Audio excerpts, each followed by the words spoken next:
Olha, gerir um país não é uma tarefa fácil, né? É quase como construir um prédio gigante que nunca para de crescer.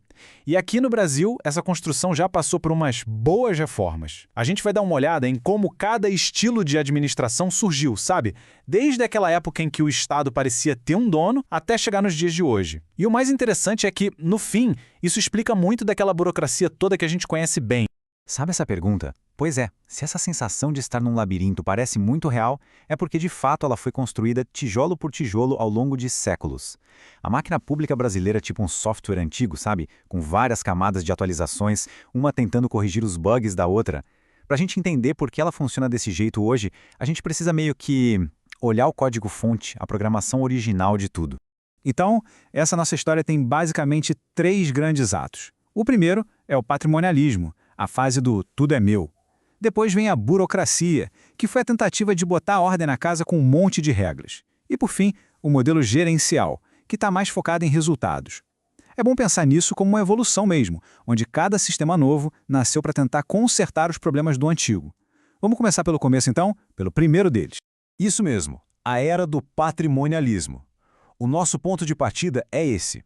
Tenta imaginar um sistema onde a diferença entre, sei lá, o cofre do país e o bolso do governante simplesmente não existia. O Estado não era visto como uma instituição pública, de todos. Era, na prática, a propriedade pessoal de quem mandava. A definição é essa, bem direta. E a analogia perfeita para isso é pensar no dono de uma lojinha de bairro que usa o dinheiro do caixa para pagar o jantar da família. Agora, imagina isso em escala nacional. O governante simplesmente tratava os impostos, os recursos do país, como se fosse a conta bancária particular dele. O tesouro do rei e o tesouro público eram a mesmíssima coisa.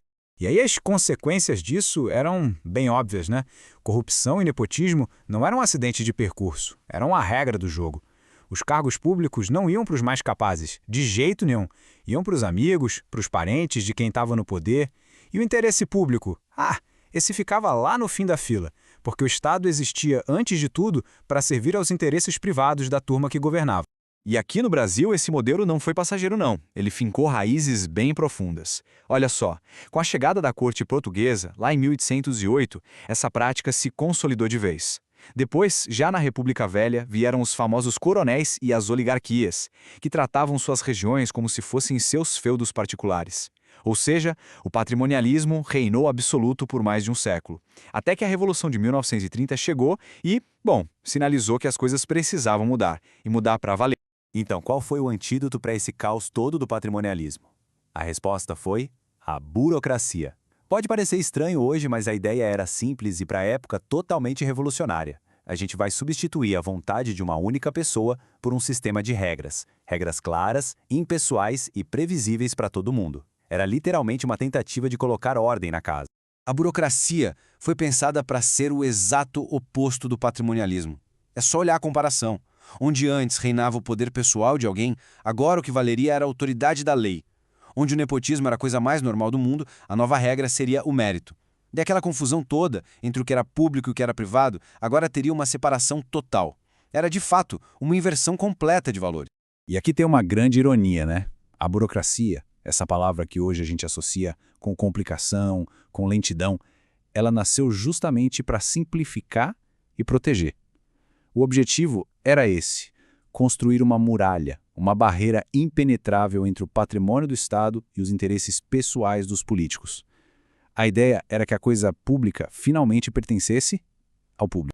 E a receita para fazer isso acontecer se baseava nesse tripé. Primeiro, a formalidade, ou seja, regras para tudo.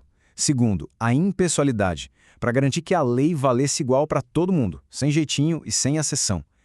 E terceiro, o profissionalismo, com servidores entrando por concurso público, escolhidos pela competência técnica e não por serem amigos de alguém.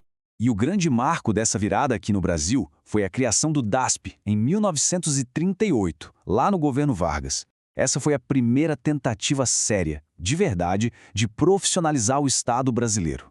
A missão do DASP era exatamente essa: pegar aqueles princípios burocráticos e implementar em todo o serviço público para finalmente acabar com as velhas práticas do toma lá, dá cá. Pois é, presos na burocracia. Como em toda boa história, a solução de um problema acabou criando um outro, totalmente novo. O remédio contra o patrimonialismo funcionou, mas veio com um monte de efeitos colaterais.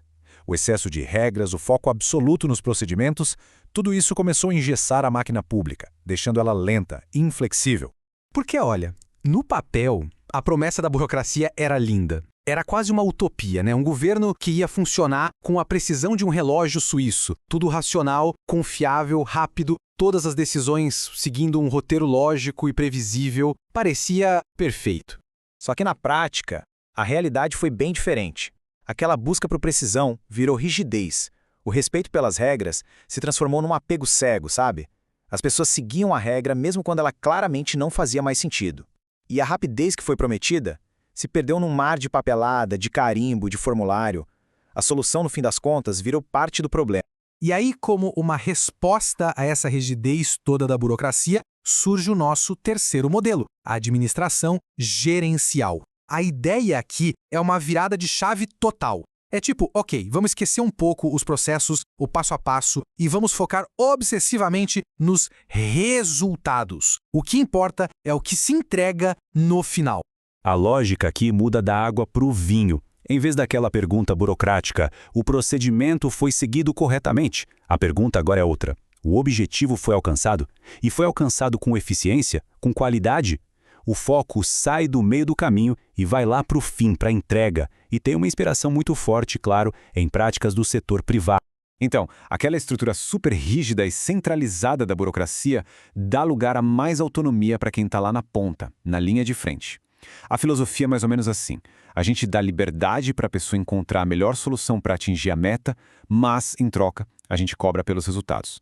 É a famosa lógica da liberdade com responsabilidade. E o Brasil entrou nessa onda oficialmente em 1995, com o chamado Plano Diretor da Reforma do Aparelho do Estado. Esse foi o nosso ponto de partida para tentar transformar a máquina pública em algo mais ágil, mais moderno e, o mais importante de tudo, focado em entregar serviços melhores para a população. E assim, a gente chega nos dias de hoje. Depois dessa jornada toda, passando por esses 3 modelos, como é que o nosso Estado se parece?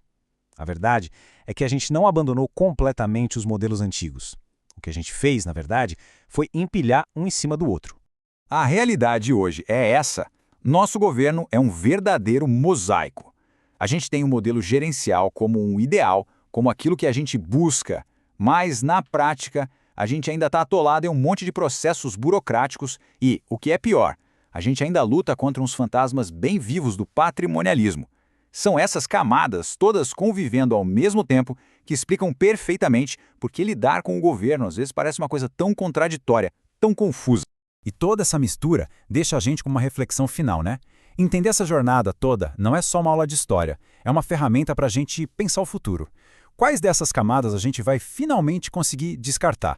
E quais a gente vai aprimorar para construir um Estado que, de fato, funcione melhor para todo mundo? Essa é a grande questão. E essa história, felizmente, ainda está sendo escrita.